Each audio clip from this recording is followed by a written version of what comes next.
आपका कोई काम उलझ रहा है, आपका कोई काम ऐसा है जो बहुत दिन से उलझा हुआ है, चाहे वो कोर्ट कचहरी का हो, चाहे वो किसी से जुड़ा हुआ हो, और वो नहीं हो रहा, तो स्कंद पुराण कहती है, हमारे खंड में भी वर्णन है शिव महापुराण, कि किसी भी नवमी को आप आंवले के पेड़ के नीचे घी का दिया लगाकर, मौली मतलब हाथ में जो नाड़ा बांधते हैं, लच्छा, मौली, लच्छा, नाड़ा, हाथ में बांधने वाला पूजन वाला धागा लाल, घी का दिया लगाकर 5 परिक्रमा आंवले के वृक्ष की कर लीजिए, और परिक्रमा कर धागे को वहीं पर छोड़कर थोड़ा सा धागा और अलग से लेकर किसी टहनी पर उसको कामना कर बांध दीजिए। महाराज, 10वीं तिथि को, 9वीं को तो ये करोगे, 10वीं को वापिस जाकर आंवले के पेड़ के नीचे घी का दिया लगाइए, और जो धागे की आपने टहनी पर जो धागा बांधा है उसको खोल कर ले आइए, अपने हाथ पर बांधकर उसी धागे को पहनकर अपने काम के लिए निकल जाइए, आपको सफलता प्राप्त हो जाएगी। स्कंद पुराण में आंवले के वृक्ष का बड़ा महत्व है। हमारा वृक्ष में जो गोंद लगती है वो ब्राह्मण हत्या का निश्चय है। पृथ्वी पर जो वृक्ष लगते हैं और वृक्ष में जो गोंद लगती है वो ब्राह्मण हत्या का अंश है। बंजर भूमि ब्राह्मण हत्या का अंश है।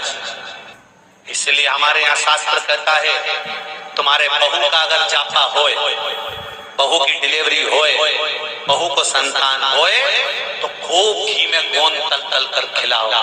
और जन्माष्टमी, रामनवमी पर भगवान का प्रसाद तैयार करो तो उसमें गोंद मत डालना, क्योंकि उसमें ब्राह्मण हत्या का अंश रहता है। भगवान के प्रसाद में गोंद नहीं आना चाहिए। हर हर महादेव, श्री शिवाय नमस्तुभ्यं। मेरे चैनल को सब्सक्राइब करें और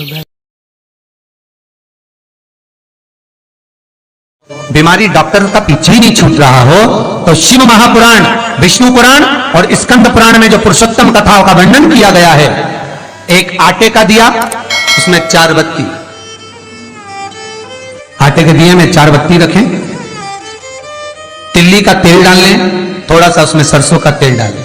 महाराज, घर के बाहर अर्थात घर के अंदर के बाहर जो चौखट होती, चौखट से थोड़ा सा बाहर, बिल्कुल चौखट में नहीं बैठना, थोड़ा सा बाहर, 9वीं तिथि के दिन शाम के 6 से 6:30 के बीच में 21 बार जो व्यक्ति बीमार रहता है उसके सिर से नीचे की ओर श्री नरसिंह भगवान का स्मरण कर कर, जिस अधिक मास में जिस तिथि को उतारा कर रहे हो उस तिथि का नाम लेकर, उस अश्विन अधिक मास का नाम लेकर, जो व्यक्ति का उतारा कर रहे हो उसका नाम और गोत्र लेकर 21 बार जो उतार कर उस दिए को घर के ही चौखट पर रख देता है, उस व्यक्ति की बीमारी छूट जाती है। महाराज, वो रोगीला नहीं रहता। शुक्ल पक्ष की 9वीं तिथि, बैसाख महीना, पीला चंदन घिसकर उस चंदन को एक सुंदर पीपल का कोमल पत्ता मतलब एकदम, एक तो पीपल का होता है कड़ला पत्ता, एकदम कड़क हो जाता है, और एकदम होता है कोमल पत्ता।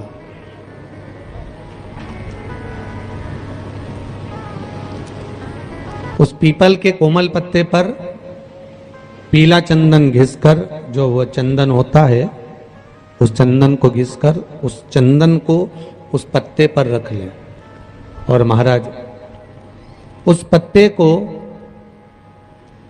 मध्याह्न के समय पर, जैसे जब सुबह के समय पर सारी पूजन हो जाए, अर्चना हो जाए, भगवान शिव के मंदिरों में जल समर्पित हो जाए, उसके बाद में जब बाबा एकदम आनंद में विराजे हों, तब जहां शिवलिंग रखा होता है,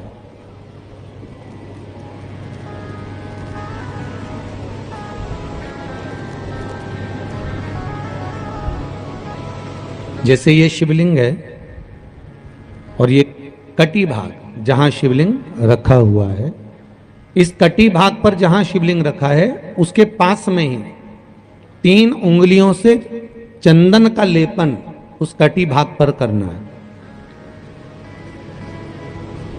जो उंगलियां लगी रहेगी उसी को अशोक सुंदरी वाली जगह पर स्पर्श करना है, और अशोक सुंदरी वाली जगह पर स्पर्श कर कर कुछ देर तक चंदन लगे रहने देना है। उसके बाद में उस चंदन को वापस निकाल कर लेकर आना है। कटी भाग पर जो लगाया गया है उसको भी निकाल कर वापस लेकर आना है।